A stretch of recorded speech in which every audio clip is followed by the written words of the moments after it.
नमस्कार दोस्तों, आप सभी का स्वागत है। आज की ये मोटिवेशनल स्टोरी ईमान का ज्ञान बताएगी।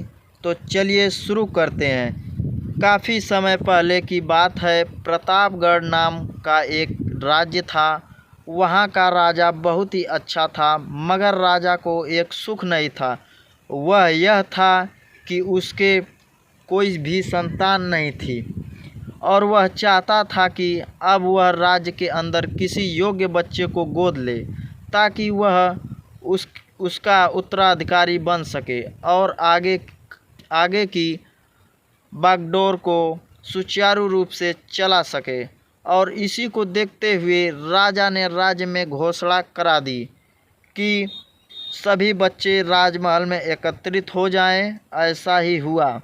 राजा ने सभी बच्चों को पौधे लगाने के लिए भिन्न भिन्न प्रकार के बीज दिए और कहा कि अब हम 6 महीने बाद मिलेंगे और देखेंगे कि किसका पौधा सबसे अच्छा होगा।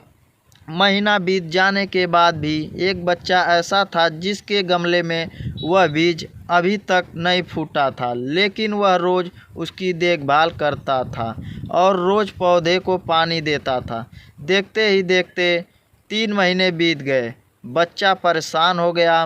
तभी उसकी माँ ने कहा कि बेटा धैर्य रखो, कुछ बीजों को फलने में ज़्यादा वक्त लगता है। और वह पौधे को सींचता रहा। 6 महीने हो गए। राजा के पास जाने का समय आ चुका था, लेकिन वह डरा हुआ था कि सभी बच्चे के गमले में तो पौधे होंगे और उसका गमला खाली होगा। लेकिन वह बच्चा ईमानदार था और सारे बच्चे राजमहल में आ चुके थे। कुछ बच्चे जोश से भरे हुए थे, क्योंकि उनके अंदर राज्य का उत्तराधिकारी बनने की प्रबल लालसा थी। अब राजा ने आदेश दिया, सभी बच्चे अपने अपने गमले दिखाने लगे, मगर एक बच्चा सहमा हुआ था, क्योंकि उसका गमला खाली था। तभी राजा की नज़र उस गमले पर गई। उसने पूछा, तुम्हारा गमला तो खाली है? तो उसने कहा, लेकिन मैं इस गमले की 6 महीने तक देखभाल की है। राजा उसकी ईमानदारी से खुश था कि उसका गमला खाली है, फिर भी वह हिम्मत करके यहाँ आ तो गया। सभी बच्चे के गमले देखने के बाद राजा ने उस बच्चे को सभी के सामने बुलाया। बच्चा सहम गया और राजा ने वह गमला सभी को दिखाया। सभी बच्चे ज़ोर से हंसने लगे। राजा ने कहा, शांत हो जाइए, इतने खुश मत होइए।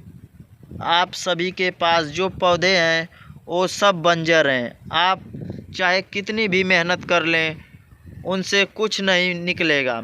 लेकिन असली बीज यही था। राजा उसकी ईमानदारी से बेहद खुश हुआ और उस बच्चे को राज्य का उत्तराधिकारी बना दिया गया। लेकिन हमें इस कहानी से क्या सीखने को मिला? मेरे हिसाब से अपने अंदर ईमानदारी का होना बहुत ज़रूरी है। अगर हम खुद के साथ ईमानदार हैं तो जीवन के किसी न किसी पड़ाव में सफल हो ही जाएंगे, क्योंकि हमारी औकात हमें ही पता होती है। हम खुद को पागल बनाकर खुद का ही नुकसान करते हैं। मुझे उम्मीद है कि आपको भी यह कहानी अच्छी लगी होगी। आपका कीमती समय देने के लिए दिल से आपका शुक्रिया।